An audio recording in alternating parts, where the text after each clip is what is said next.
नमस्कार, मैं भावना ठाकुर और आप देख रहे हैं कोहराम लाइव। हर तरफ उत्साह, उमंग और जश्न का माहौल। मानदर नगाड़े की थाप पर थिरकते कदम। सरना स्थलों में पूरे विधि विधान से प्रकृति पर्व की पूजा अर्चना की गई। सदियों से चली आ रही यह परंपरा बताती है कि प्रकृति पर्व सरहुल का आदिवासी समाज में अपना ही एक अलग महत्व है। प्रकृति से जुड़ा यह पर्व आज राजधानी रांची में कई यादगार लम्हे छोड़ गया। सरहुल के मौके पर गवर्नर सीपी राधाकृष्णन ने कहा कि सरहुल ये संदेश देता है कि प्रकृति के बिना मनुष्य का अस्तित्व नहीं है। वहीं सीएम हेमंत सोरेन ने कहा कि सरना और मसना स्थल आदिवासियों की आस्था से जुड़ा है। इसे संरक्षित रखने की दिशा में सरकार कार्य कर रही है। सामाजिक धरोहरों को अक्षुण्ण रखने में समाज को भी जिम्मेदारी निभानी होगी। आज राजधानी में अजब सा नजारा था। कई टोला मोहल्लों में शोभा यात्रा निकाली गई। प्रकृति पर्व की पूजा पाठ के बाद पारंपरिक वेशभूषा में लोग नाचते गाजते और झूमते अल्बर्ट एक्का चौक तक पहुँचे। सरहुल को लेकर राजधानी रांची में सुरक्षा के तगड़े इंतजाम किए गए थे। राहुल गांधी की लोकसभा सदस्यता समाप्त कर दी गई है। सूरत कोर्ट से मानहानि के एक मामले में 2 साल की सजा सुनाए जाने के बाद यह कार्रवाई की गई। इस संबंध में लोकसभा सचिवालय की तरफ से अधिसूचना जारी कर दी गई है। जन प्रतिनिधि कानून के मुताबिक किसी भी सांसद या विधायक को अगर किसी मामले में 2 या 2 साल से ज्यादा की सजा सुनाई जाती है तो उनकी सदस्यता रद्द हो जाती है। वहीं 6 साल तक चुनाव लड़ने के लिए भी वे अयोग्य हो जाते हैं। अगर राहुल गांधी को ऊपरी अदालत से राहत नहीं मिली तो वे 2024 का लोकसभा चुनाव नहीं लड़ पाएंगे। यह कांग्रेस के लिए बड़ा झटका होगा। 3 बच्चों की मां नीलम फांसी के फंदे पर लटकी हालत में मिली। नीलम के मायके वालों का इल्जाम है कि उसे मारकर फांसी पर लटका दिया गया है। नीलम का पति कोई काम धाम नहीं करता था, इसी वजह से दोनों में अक्सर कलह हुआ करता था। नीलम एक दिन पहले फोन कर अपनी बहन को सब कुछ बताई थी, तब वो उसे अपने पास बुलाई भी थी। उसकी जान खतरे में है। कुछ देर बाद ही नीलम की भैंसुर ने माँ को फोन कर बताया कि उसने फांसी लगा ली है। मौके पर पहुंची पुलिस ने 28 साल की नीलम की लाश को पोस्टमार्टम के लिए भेज दिया। यह हादसा गिरिडीह के गांवा थाना क्षेत्र में हुआ।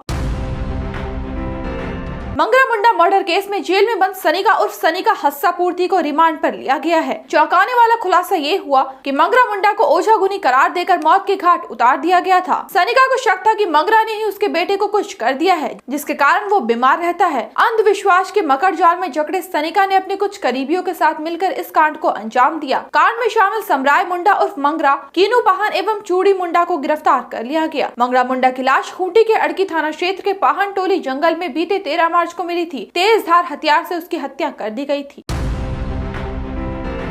हजारीबाग के बड़का गांव पुलिस ने कोयला तस्करों को तीखी चोट दी है। करीब 3 टन अवैध कच्चे कोयले को धरा है। यह कोयला ट्रैक्टर पर लादकर कांटतरी के रास्ते कहीं और ले जाया जा रहा था। बड़का गांव के थानेदार विनोद तिर्की ने कहा कि अंधेरे का फायदा उठाकर ड्राइवर भाग निकला। जब्त गाड़ी के चेसिस और इंजन नंबर के आधार पर गाड़ी के मालिक पर केस दर्ज किया गया है। यह छापामारी एसआई संजय कुमार की अगुवाई में की गई। टीम में हवलदार राजदीप सिंह, गणेश साव, संजय कुमार पासवान एवं वासुदेव महतो शामिल थे। गिरिडीह के देवरी के कोशो गोंदो दीघी गांव में पुलिस को जमकर कोसा जा रहा है। उनके खिलाफ खूब नारेबाजी की जा रही है। पुलिस की हरकत से बेहद खफा लोगों ने आज सड़क पर उतरकर प्रोटेस्ट मार्च निकाला। दोषी पुलिस कर्मियों के खिलाफ केस दर्ज कर उन्हें कड़ी सजा देने की मांग उठी है। भाकपा माले झामुमो भाजपा कांग्रेस के दिग्गज नेता भी नाराज है। भाकपा माले नेता राजकुमार यादव ने कहा कि पुलिस के बूट से रौंदकर 4 दिन के नवजात को मारा गया। इसमें हत्या का केस दर्ज होना चाहिए। पुलिस को चेतावनी दी गई कि कार्रवाई नहीं होने पर 30 मार्च के बाद देवरी प्रखंड को बंद करवाया जाएगा। इसके बाद गिरिडीह बंद का ऐलान किया जाएगा। इलाके के सांसद और विधायक की खामोशी पर सवाल उठाए गए हैं।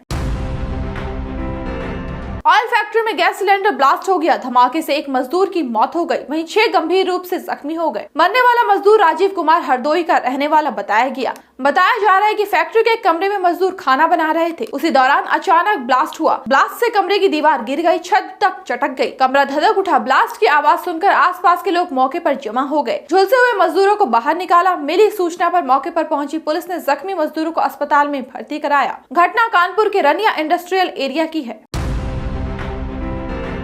समस्तीपुर के दक्षिण बिहार ग्रामीण बैंक में आज दिन के करीब 10 बजे लूट हो गई। हथियारबंद 5 अपराधियों ने बैंक खोलने के साथ ही वारदात को अंजाम दिया। अपराधी बाइक से आए थे और सभी हेलमेट और मास्क पहने हुए थे। वे ग्राहक बनकर बैंक के अंदर घुसे थे। बैंक कर्मियों को गन भिड़ाया और करीब 11 लाख रुपए लूट लिए। बदमाशों ने बाहर निकलकर बैंक का शटर बंद कर दिया और भाग निकले। वारदात समस्तीपुर के पूसा थाना क्षेत्र के मोहम्मदा गाँव के दक्षिण बिहार ग्रामीण बैंक में घटी।